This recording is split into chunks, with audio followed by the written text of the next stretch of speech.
Dear students, today we will discuss the topic shortest distance.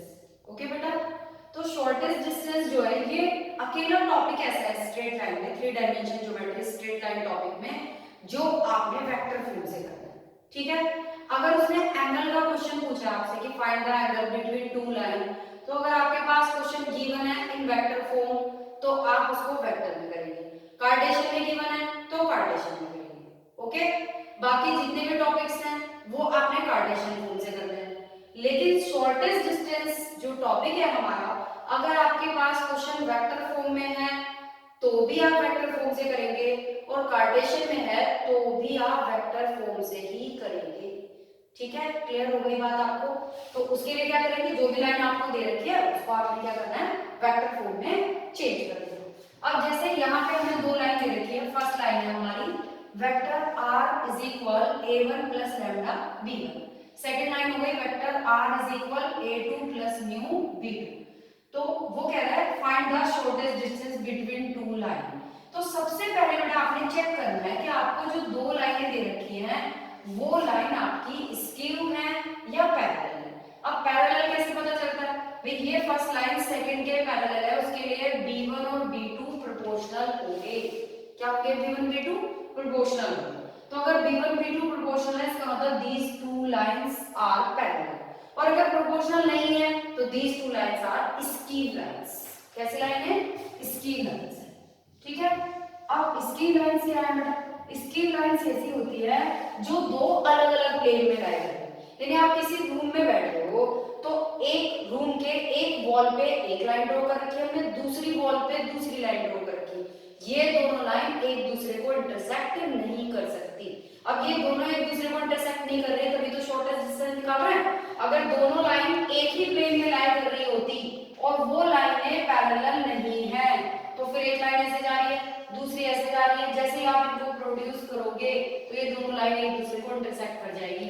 इसका मतलब shortest distance क्या हो गई, zero. What is the shortest distance, एक लाइन से दूसरी लाइन पे पहुंचने के लिए जो भी हम पाथ ले रहे हैं that is called shortest distance. ठीक है, अब यहाँ तो दोनों लाइन एक दूसरे से मिल गई, इसका मतलब शॉर्टेस्ट डिस्टेंस क्या हो गई, शॉर्टेस्ट डिस्टेंस आपकी हो गई जीरो. ये हम प्लेन में पढ़ेंगे आगे और डिटेल में.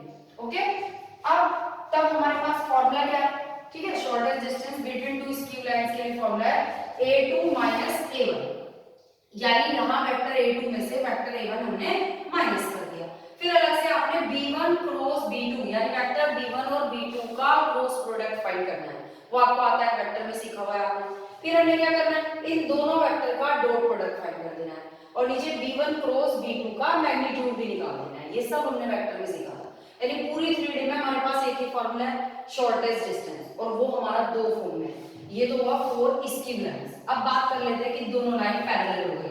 आपको पता है ये पैरेलल कब हो जाएगी, दोनों लाइन पैरेलल होगी जब आपका जो b1 b2 है वो प्रोपोर्शनल हो गया. तो बेटे प्रोपोर्शनल होने का मतलब है ये बन गया वेक्टर b.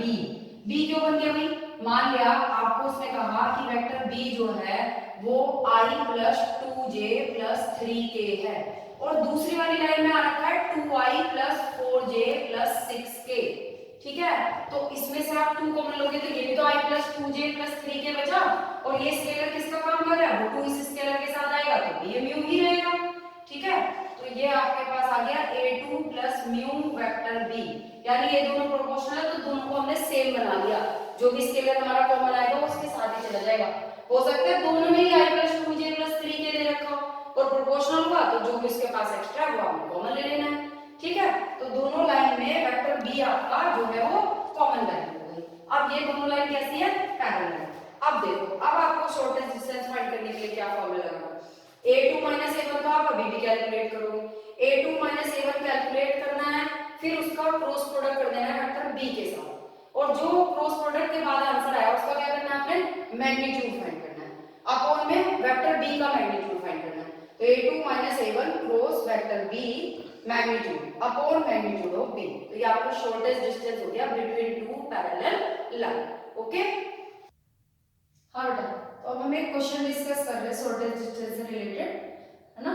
यहाँ पे हमारे पास दो लाइन दे रखी है और वो कह रहा है find the shortest distance between two line. तो आपको क्या बताया, सबसे पहले आपने चेक करना है कि लाइंस आर पैरेलल और नॉट. ठीक है, जैसे वो पैरेलल नहीं है तो कैसी लाइन है, वो स्कीव लाइन है. तो हमने देखा कि यहाँ लैम्डा के साथ हमारा वेक्टर दे रखा i minus 2j plus 2k और यहाँ म्यू के साथ था 3i minus 2j minus 2k। ये क्वेश्चन हमें वेक्टर फॉर्म में दे रखा है, इसलिए हमें इसे चेंज करना नहीं पड़ रहा है, क्वेश्चन वेक्टर फॉर्म में ऑलरेडी है। अब i का कोफिशिएंट 1, इधर 3, तो 1 by 3 minus 2y minus 2 1 2y minus 2 minus 1, ठीक है। तो दीज आर नॉट इक्वल, इसका मतलब ये दोनों वेक्टर प्रोपोर्शनल नहीं है, इसका मतलब कैसी लाइन है, स्कीन लाइन। अब स्कीन लाइन के लिए हमने क्या फॉर्मूला पढ़ा था शॉर्टेस्ट डिस्टेंस का, फॉर्मूला था हमारा a2 minus a1 dot b1 cross b2 divided by magnitude of b1 cross b2। तो अब बेटे इस फॉर्मूले में क्या क्या वैल्यूज आ रही है, a2 माइनस a1, तो सबसे पहले हमें चाहिए a2 माइनस a1, और क्या आ रहा है b1 क्रॉस b2, वो चाहिए हमें, और क्या आ रहा है magnitude of b1 cross b2, तो वो भी चाहिए, ठीक है। अब हमने a2 माइनस a1 फाइंड किया पहले, तो a2 कौन सा वेक्टर था, ये वाला, a1 कौन सा वेक्टर था, ये वाला, तो a2 vector minus a1 vector subtract करके ये वेक्टर आ गया हमारा। उसके बाद हमने b1 क्रॉस b2 फाइंड कर लिया, आता है आपको b1 क्रॉस b2 फाइंड करना। फर्स्ट रो में आपने ij के लिखा, फिर b1 के कोफिशिएंट, फिर b2 के कोफिशिएंट, और इसको एक्सपेंड कर दिया, डिटरमिनेंट एक्सपेंड करना आता है आपको, ठीक है। अब एक्सपेंड करके हमारे पास ये वेक्टर आ गया।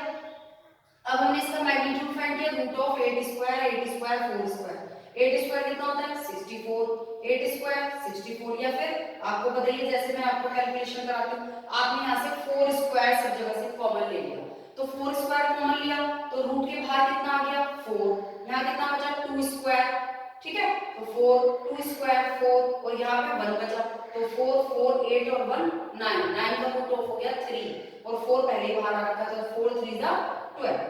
उसके बाद हमने फॉर्मूले में वैल्यू पुट कर दी, फॉर्मूला था हमारा a2 a1 dot b1 cross b2 upon magnitude of b1 cross b2। तो magnitude of b1 cross b2 कितना है 12, इन दोनों का डॉट प्रोडक्ट कर दिया, आपको डॉट प्रोडक्ट पता ही है, i डॉट i 1 होता है, j डॉट j 1 होता है, k डॉट k 1 होता है, ठीक है। तो माइनस tan 8 जा 80 minus 2 into 8 minus 16 minus 3 into 4 minus 12, इन तीनों को ऐड करके कितना आ गया 108 और 12 9 जा 108, तुम्हारा आंसर आ गया 9 यूनिट्स, ओके। हाँ बेटा एक क्वेश्चन और डिस्कस कर लेते हैं हम, शॉर्टेस्ट डिस्टेंस फाइंड करना है यहाँ भी हमारे पास, लेकिन here these two given lines are in Cartesian form, उसने हमें कार्टेशियन फॉर्म में दो लाइन दे रखी है। तो जब वो क्वेश्चन आपको एग्जाम में देगा तो वो लिखेगा कि convert these equation in vector form and then find the shortest distance between these two lines, okay.